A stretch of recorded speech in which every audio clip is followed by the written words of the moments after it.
Good afternoon, YouTube. It is 1:30. I'm taking my lunch break now. I keep on getting pinged, so I run back over to the work laptop. Anyways, I was talking to a couple of friends yesterday about my house hunt in Los Angeles, and I am expanding my search a little bit. So we just started looking on Thursday or Friday last week at places in West Hollywood. I was never completely married to the idea that it must be in West Hollywood proper. Had a quick chat with my realtor this morning, and we're gonna extend the search to cover a greater area. So I just talked to a friend that just got a place recently in Mid-City. I have a good friend that lives in Crestville area. I do have friends in West Hollywood, but honestly, when you're in LA, you're gonna have to hop into a car. I don't expect to ever be walking distance to anything. I'm not in the biggest hurry. It's not like I needed to move there yesterday, but if it's possible, I feel like I wanna have a place before the end of June or maybe sometime in July.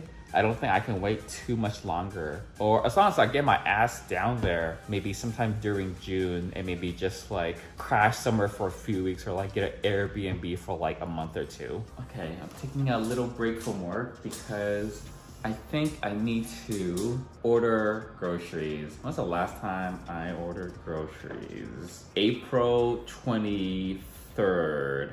How long ago was that? 13 days ago. Tomorrow, it will be 2 weeks. We need to go shopping. I just want to show you guys, this is how much half and half I put in for my coffee. Not because I have to have a lot of it, but this is about to expire. Oh, they have that one. We've not done this in a while, YouTube. So I've got all the items in the cart I'm gonna check out. How many days is it gonna be before we can actually check out the cart and grab a time slot? How many times am I gonna have to check? Let's see. This is the first try. It's the middle of a Wednesday. They're all gonna be full. Today by 9 p.m. Oh my God. We are so in right now. Let's go. Quickly, quickly, quickly. Come on, come on. Sometimes it fails in the middle of the checkout. Oh my God, it's in. Okay. So within 5 hours, we'll get groceries. There's a lot of stuff in that order because I needed everything. What did I order? Vegetables, I needed fruit, I needed bread, I needed chicken, I needed beef, I needed yogurt, I needed fruit. I'm low on all the basics. I'm eating a lot more protein bars and chips and salsa than I really should because we've run out of the basic essentials. See, I'm eating a protein bar right now. This is the second one I've had today, and I'll probably have another one tonight.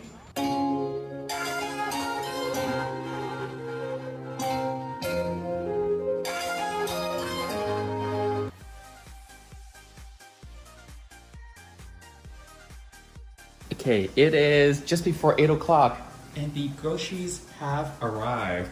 I checked the order online, and because this is a Whole Foods order, which meant someone had to go through the physical store to pick out the items I wanted, and it's later on in the day, some of the items were not available. So instead of getting multiple containers of yogurt, I'm getting a single one. Some of the vegetables didn't make it, some of the chicken didn't make it, and I think I also forgot eggs. We'll see how long this stuff lasts. I'm scanning through the news, and I've got a bit of a rant, so fasten your seatbelts. The governor here, and also the mayor of SF, especially the governor though, they keep on having press conferences. All we get is more of the same. For example, the San Francisco mayor announced today that, oh, this is the 5 criteria we're gonna look at before we reopen things.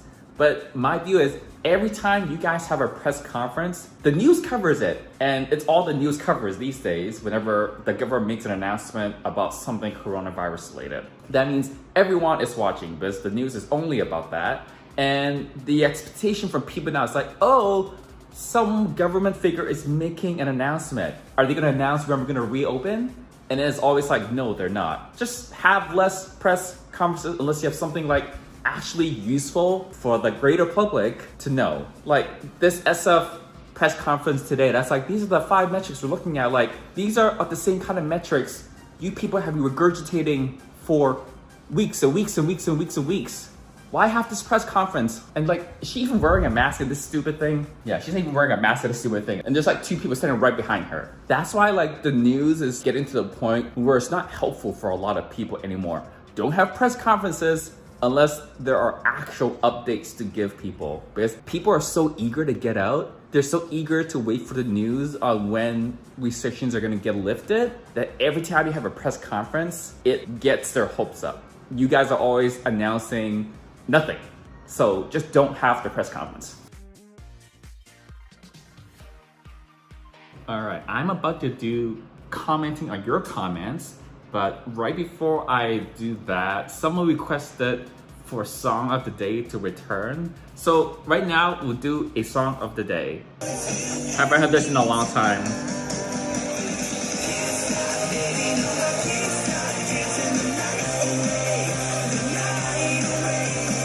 Yeah, I forgot about this one. This was from 2012, this playlist that I've got. The song is called Can't Stop and is by a group called The After Party. I don't actually even know the group. I think I just found this song randomly. So I've had a couple of these punk pop type songs before. It's like a slightly less popular genre that I'm quite fond of. All right, and now to comment on some of your comments. I was talking about doing a remodel and M. Johnson, hi M. Johnson. I see your comments all the time. Thank you for commenting on almost all my vlogs. I did a remodel on an entire house one time. Massive project, well worth it. Condos have limits on how much remodeling you can do. Fun project, need a lot of research. Plumbing, electrical, lighting. Had your roof replaced. Realtor could have a good referral for that. Also contact the LGBT Center in Hollywood.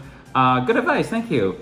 Like I said, I talked to my realtor this morning. We're gonna expand the area that I'm looking for places. And I told him that, you know, it might be nice to have a slightly newer place. And I'm gonna talk to him later about a remodel as well. Threw out the chicken yesterday and 2 of you guys straight off said, that chicken is perfectly fine. So I don't know, it's gone now. And more fresh chicken just arrived today. One of you guys commented something in Korean. I don't know any Korean. When I said, the only thing I know how to say is hello and my name is Joey. I need Google Translate. Okay, so you said hello, I am Ryan. Hello Ryan. I can't actually read the Korean character, so I didn't know that was what that was. Hello. Your biceps are huge. How much can you curl? I used to be able to curl 100-pound bar, and if I were to do like separate dumbbells on each arm, maybe like 40-ish. That was sometime last year, maybe back in like the summer. I don't usually work out my biceps that much, and if I were to like curl something now, it would be less than that. And a couple of you guys saying that you're also waiting for the gyms to open, but also agreeing that gyms will likely be one of the last places to open back up. I want to give a shout out to Miso. You are like the first to comment on like every one of my videos. Hi. A couple of you guys giving me some car advice. M. Johnson again. Ideally buy used cars. You're only a few years old, less than 30,000 miles. Cars still feel new. Some situations maybe it's worth it to buy from a dealer as opposed to a private sale. Actually, most of the cars I've had are actually used cars that are fairly new. I bought a GTI that was a year old, but it was like quite a lot cheaper than like a brand new one. I had a Z4 that was 4 years old. I had an Infiniti that was like 3 or 4 years old. I had a Mini that was 3 years old off a lease. I had a lot of cars. I have a car of necessity. I hate cars because they break down no matter how expensive. Expensive cars just have more things in it that can break, okay? Like a luxury car is the worst for reliability because you get more toys and gadgets and fancy features, and all those things are just things that can break. If you want something reliable that's cheap to fix, less likely to break down, you just want like a basic car, probably like a Japanese car, like a Honda Civic, a Toyota Corolla, a Mazda 3. Those are probably the kind of cars you want. All right, one of my favorite TV shows, even though I don't have cable TV, I don't have Netflix or Hulu or any of the subscriptions. Whenever I travel and I'm in a hotel or like an Airbnb and they have a TV, I watch it. That's the only time I watch TV. And if they have HGTV, I fucking go nuts. And if Love It or List It is on, I go extra nuts because I love that show. So right now they are letting people stream the very first season for free. So I think I'm gonna maybe binge watch a few episodes of that tonight. Until tomorrow. Bye, YouTube.